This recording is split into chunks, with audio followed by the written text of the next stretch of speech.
Good afternoon, everyone. This is now my 9th trip to the region since October 7th. And President Biden asked me to come back on this trip with two main goals in mind. The first is to reaffirm the commitment of the United States to Israel's security. That's a commitment that we put into practice virtually every day since October 7th, including when Israel was attacked directly by Iran back in April. In recent weeks, given the heightened tensions, we have deployed additional assets to the region. The purpose of the deployment of these assets is not to provoke aggression, but rather to deter it, to make sure that it doesn't happen, but also to make clear that if it does, we are fully prepared to defend Israel. We've coupled this effort with an intense diplomatic campaign, virtually a global diplomatic campaign, working with countries around the world to send the message strongly to every concerned party not to take any steps that would escalate tensions, that would risk provoking a wider conflict. And this, too, has been something we've been working on from day one, since October 7th. It's been one of our primary objectives to prevent the conflict from escalating, from spreading to other places.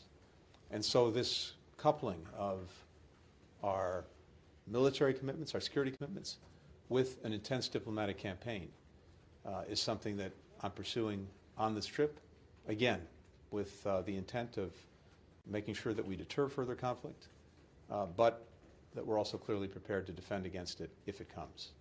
But what's most crucial now is that everyone refrain from taking any actions that could fuel further conflict, escalate tensions, and result in the spreading of violence and conflict. The second purpose was to further the intense efforts we're engaged in across our government to bring an agreement for a ceasefire in Gaza and the release of hostages across the finish line. That is the single best way, obviously, to get hostages home, to get an enduring ceasefire that also reflects Israel's security interests, to relieve the terrible daily suffering of Gazans, men, women, and children, desperate for food to eat, for shelter, and for staying out of harm's way. Back in May, President Biden put before the world a detailed proposed agreement on a ceasefire and the release of hostages. And the entire world rallied behind it. Country after country came out in support of that agreement. The United Nations Security Council voted 14-0 in support of the agreement, and the heart of it is incorporated into a UN Security Council resolution. Just last week, the President put forward a proposal with Qatar and with Egypt to try to bridge the gaps that remain between the parties so that we could get agreement to what the President put out there a couple of months ago. In a very constructive meeting with Prime Minister Netanyahu today, he confirmed to me that Israel accepts the bridging proposal, that he supports it. It's now incumbent on Hamas to do the same. And then the parties, with the help of the mediators, the United States, Egypt, and Qatar, have to come together and complete the process of reaching clear understandings about how they'll implement the commitments that they've made under this agreement. But the next important step is for Hamas to say yes, and then in the coming days for all of the expert negotiators to get together to work on clear understandings on implementing the agreement. These are still complex issues, and they're going to require hard decisions by the leaders. Ultimately, it comes down to those decisions, but there is, I think, a real sense of urgency here across the region on the need to get this over the finish line and to do it as soon as possible. The United States is deeply committed to getting this job done, to getting it done now. From here, I'm going on to Egypt and Qatar. And these are our two critical partners in this effort to get the ceasefire agreement over the finish line, to get the hostages home, to put everyone on a better path to lasting peace and security. And so I look forward to consulting with President Sisi, with the Emir, Sheikh Tamim, with other critical colleagues in both countries, on the immediate steps ahead, and in particular, what needs to be done to ensure that Hamas comes along, agrees to the bridging proposal, and that everyone then works on finalizing a clear understanding of their commitments to implement the agreement.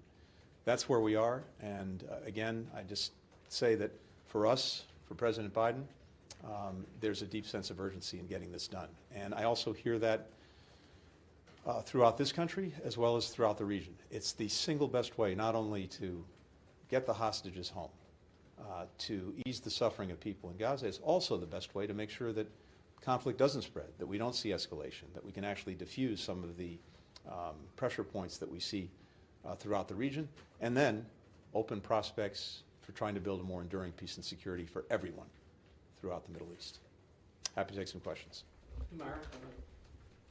Hello, Mr. Secretary. Just a few questions with the new information that you've just given us about Prime Minister Netanyahu accepting the bridging proposal. I just want to be very clear. There has been a long-standing disagreement between Hamas and Israel about permanent ceasefire versus temporary ceasefire. Could you confirm if Prime Minister has accepted the permanent ceasefire, which was what Hamas wanted? Did the Prime Minister assure you that Israel is not going to add further demands to the current framework in the coming days? And are you more hopeful now after having this meeting with him? And one final thing, in your comments this morning, you said you referred to this latest round of talks maybe the last opportunity for a deal. Why did you say that now? Does that mean if this one fails, the United States is going to give up on the ceasefire talks? Thank you. Yeah.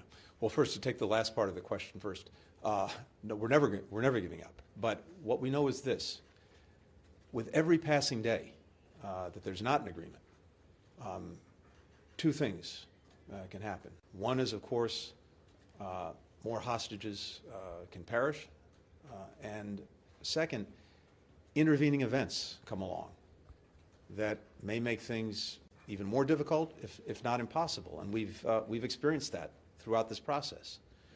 So there's the fierce urgency of now. That's what I think we're all feeling, and we do see this as the best opportunity to finally get this over the finish line.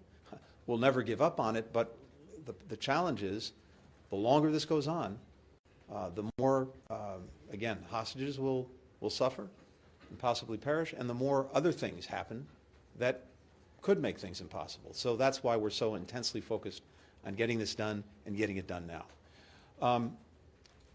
On the first part of the question, the bridging proposal that Prime Minister Netanyahu has accepted, and we look to Hamas to accept, reflects what is in the ceasefire agreement that President Biden put before the world back in May.